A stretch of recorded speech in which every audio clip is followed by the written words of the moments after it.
لأن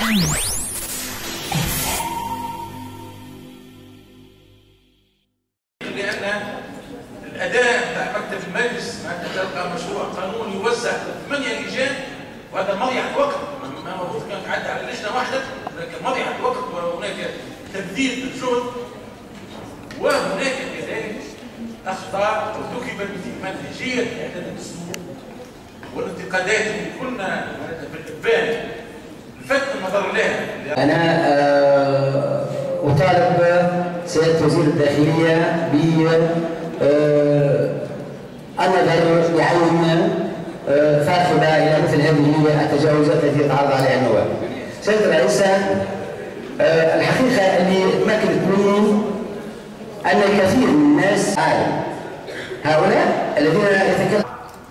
أنا مش نعطيكم إيش وجدنا في وزارة الداخلية. وزارة الداخلية هي وزارة عملاقة فيها جانب مدني، ولايات ومعتمديات وإلى غير ذلك، وبلديات، وفيها جانب أمني. والوزير لكي يعلم ما لديه من إدارات عمومية من مدارس عليا فضلا عن الجانب الأمن المدني، 6 أشهر ممكن ما ينجمش يدور الإدارات العامة بتاع وزارة الداخلية أو المدارس العليا التابعة لها. هذه حقيقة. لكن احنا في 6 أشهر وجدنا جوامع محتلة، وجدنا انه الوالي والوزير والمسؤول ما ينجم يدخل كامل البوليسيه ويخرج كامل البوليسيه. وجدنا انه معامل مسكره، وجدنا طرقات مسكره. دوروا الان وتجولوا في تونس جنوبا وشمالا وتوجدوا الامن منتشر في كل الاماكن، وتوجدوا ان الولايات يقومون بدورهم بعملهم في كنف الامن والامان، وتوجدوا انه استرجعنا المساجد الى سلطه الدوله، وتوجدوا ان اللي عملوا مؤتمر اول وعملوا مؤتمر ثاني بقاو يستناو باش تجي المجموعه هذه باش احنا نمنعوا المؤتمر الثالث، باش توجدوا انه سفروا ابنائنا الى سوريا وعملوا شبكات تسفير.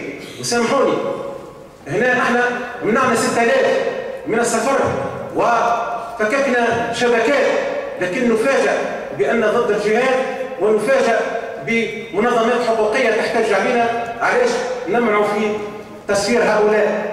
أنا نقول لكم علاش نمنعوا في تسفير هؤلاء، لأنه شبابنا يوضع في الصفوف الأمامية، شبابنا عندهم الاحتطاب والسرقة ومداهمة القرى، شبابنا في سن متفتحة الذكور وفي ميعاد السباق، بنات سامحوني في الوقاحة يغفروا لذلك يتداول عليهم 20 و30 و100 ويرجعون يحمل ثمرة ذلك الاتصالات الجنسية، واحنا باسم جهاد النكاح واحنا ساكتين مكتوفي الايدي. هذا كله ما عادش. عندنا 86 من اللي يصفروا فيهم اخرهم منذ يومين قبضنا عليهم 86 موقوف اوقفهم القضاء، عدد مصرحين منهم 6000 شاب انقذناهم، للاخت العجول والام الثكلى والمراه الارمله المعتصمه عندنا غادي في الداخليه والمعتصمه في الخارجيه. دونك ثم زاد اخوتي الارهاب كان حاجه سوداء بالنسبه لنا، مجهول ما نعرفوش احنا شنو نحاربوا منذ 6 أشهر.